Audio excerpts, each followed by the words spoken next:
Hey, what's up? Welcome back to another post-fight show on the Mandatory. Remember, if you like the content, hit that like and subscribe button. Shout out to everybody that already has. And if you haven't, please do. It helps the channel grow. Thanks so much for hanging out with us on this very late Saturday. If you're on the East Coast, it's already Sunday morning, essentially.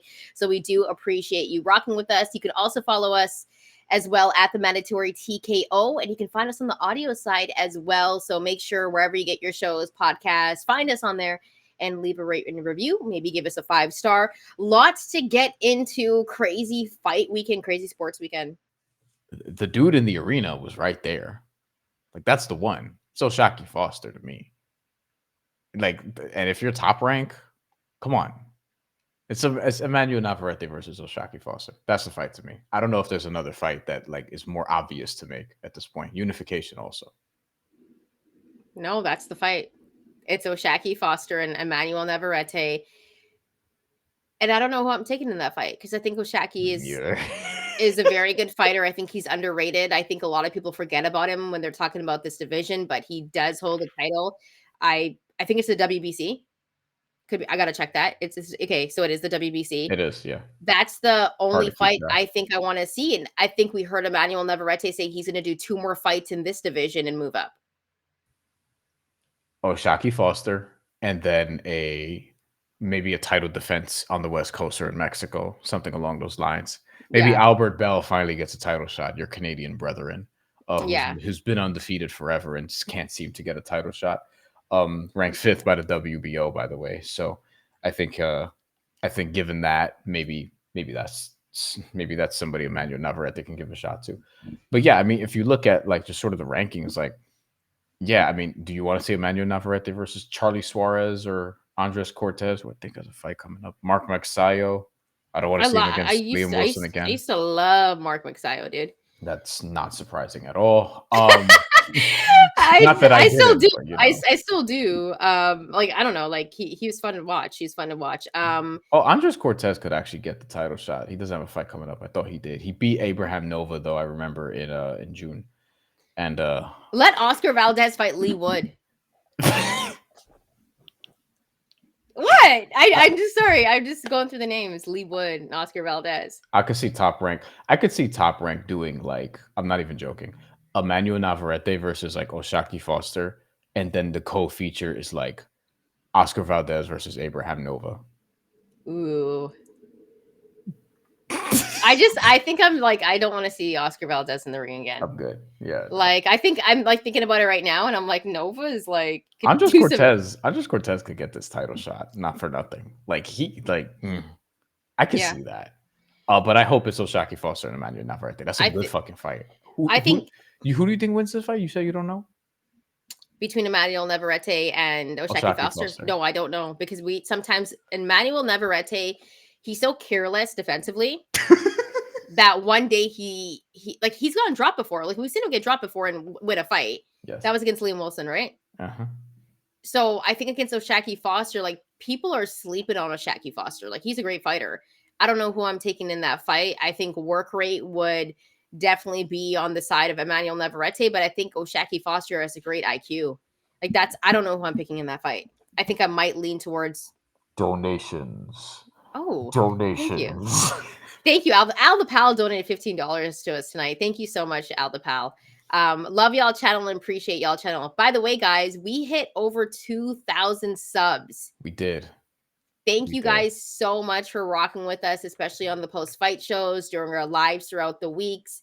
Thank you so much. We started this channel. We didn't know how fast it would grow, how many subs we would end up getting, but we just did it because we both love talking boxing, and we wanted to continue on and not do 3 minutes or 7 minutes on a topic.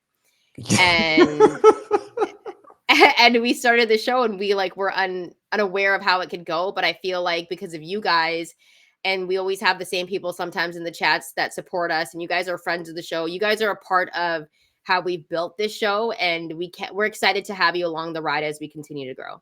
Yeah, and we're doing it our way, which is to say, like, we're not like trying to just shit on fighters for the sake of shitting on fighters and just get clicks and just make ourselves like just really combative with people in boxing. It's like, no, we're just trying to put out a good show for people who care about this stuff. And for people who want to care about this stuff, whether you're a casual fight fan, whether you're a diehard, I feel like we're trying to welcome as many people as possible.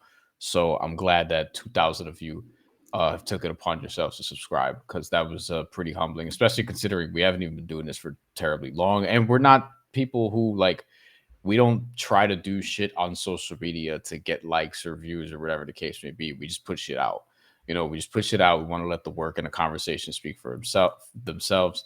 And we're very, very happy that it's coming along. Honestly, it's been less than 2 years. It's been 20-ish months or something along those lines. And we Yeah. legitimately do have big plans for 2025. Like and honestly, for 2024 before the year's up, like we're talking about, we have another couple post-fight live shows we want to do and an award show. And then in 2025, probably some more ways to really like connect with you guys.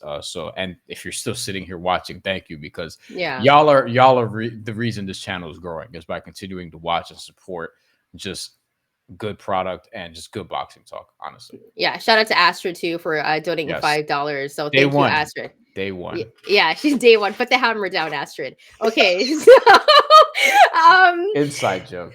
inside jokes. Astrid is a part of the show as well from the very beginning. Okay, so I feel like Bryan, for Emanuel Navarrete, as I was saying, yes, Oshaki Foster, but also if Emanuel Navarrete was to move up, like let me just play fantasy here real quick. Again, by the way, again, because he did try this before. Do you know where I'm going with this? No, and I'm kind of nervous now. Emanuel Navarrete and Shakur Stevenson. Okay. I thought you were gonna go there, or Keyshawn Davis. Okay, so we did get a Keyshawn Davis comment. Yeah, but it was to fight Richardson Hitchens, which I thought was actually a pretty dope comment by Hustle Man.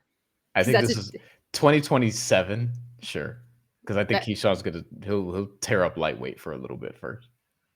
Yeah, Although sure. I don't know about tear up, because like Tank is saying he's gonna retire, and it's like I would add Keyshawn Davis to the list of people that I want to see Tank fight before Tank retires, if he's going to, which I'm not sure. I believe anyway. Yeah, I don't know. I think that's a fight that would be extremely exciting because people love to. This is not about Shakur, but people love to watch Shakur fight, but also talk shit about him. Right? Like people love that. Like it's a love and hate. It's like with LeBron, dude. Like Shakur has that type of fan base. Like people rock with LeBron and then people hate LeBron. Right? I think Shakur is in that same boat where there will be people that love him and then people that just hate him. And I don't think that's a bad thing for Shakur. I think he just has to, play it safe a little bit. But Afro Soul, this is an interesting comment. Before this, actually said Navarrete already ducked Shakur when they were both at top rank. Al the Pal says Shakur been scared of Navarrete, so that's funny. I love boxing fans so much. yeah. His power caps at 130. Afro Soul says I don't see him moving up again anytime soon. I mean, he said he wants to, right? He says he wants to. So I mean, He said 2 more fights in this weight class and then he's moving up. But I agree with Afro Soul. I think his power cap's at 132.